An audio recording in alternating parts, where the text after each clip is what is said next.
We are now approaching the most important phase of development so far, where we'll define how Hellblade will look, feel and play.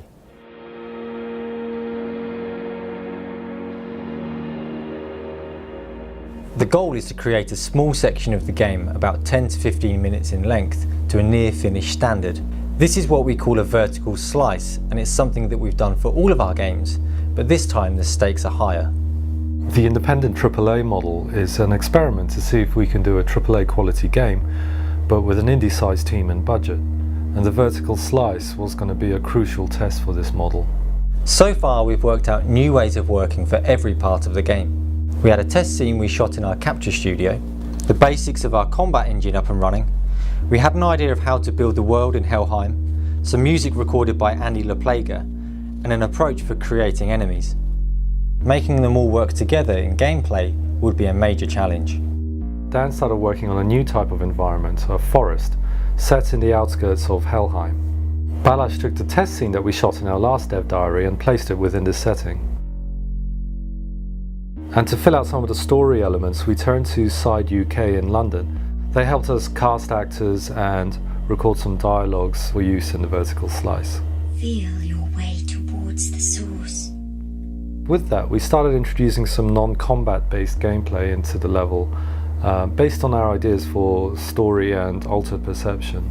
We had a new character design which we modelled and textured and animated, and in tandem the coders and gameplay team were working on the AI systems to make sure that he's fun to play against. After 10 weeks of work we had a level in place that could be played from start to finish, but this is just the beginning of the process. It's very difficult to judge your own work. You're too close to the project. We're too biased to know whether what we create is going to work for other players. We have a small room set up in the studio equipped with a mic and a camera. A couple of people from another team were invited to play the game, while the Hellblade team sat in another room and watched. The session didn't go smooth. In fact, it was best described as a disaster. The combat was really messy and unclear in the new setting, and the AI was really frustrating for players. The level was described as too small, too linear, too awkward to navigate, and yet despite this, people were still getting lost. Senua herself felt very flat and unconnected with the world, just not believable. The team were despondent as the reality of the session hit home. We'd failed to create the experience that we'd been looking for. But you have to start at rock bottom before you can even attempt to reach for the top. In my experience, it usually takes about 3 goes to make something work and 5 to make it good. The team gathered and made notes on issues and improvements that we wanted to make. We made a big list and got back to work. To fix the layout problems, we made the level a lot less linear, expanded it, opened it up and dressed it so it helped guide the player without them really being aware of it. Jeff, our new character artist, joined at this point, and he started by creating a new enemy variant to add more diversity to the combat.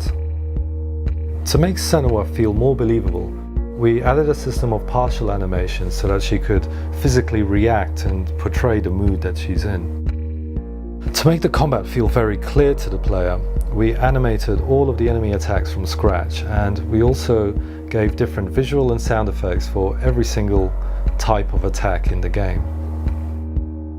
4 weeks later, we were pretty confident that we'd addressed most of the issues, so we ran another playtest. As we watched the playtest session, the game pretty quickly unraveled before our eyes. Now, it wasn't as bad as the last time, so at least we knew we were going in the right direction, but it was clear we still had a lot of work to do. Sony at this point invited us to get the game into the hands of journalists at a pre-E3 event called Judges Day. The deadline for this meant that we only had 2 weeks to get the vertical slice into shape.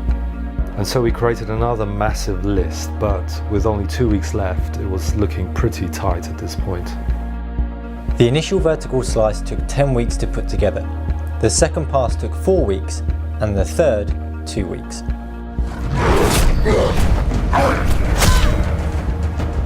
What we've learned creating the vertical slice has given us confidence to face the next set of challenges in development.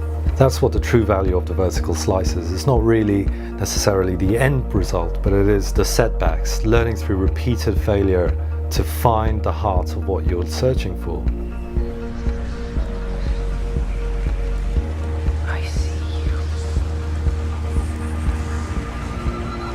The final playtest of the vertical slice will be in the hands of the journalists at Judges' Day. We'll be presenting the game behind closed doors and we'll find out if our work has paid off. Regardless, we'll be sharing the highlights of the vertical slice before E3.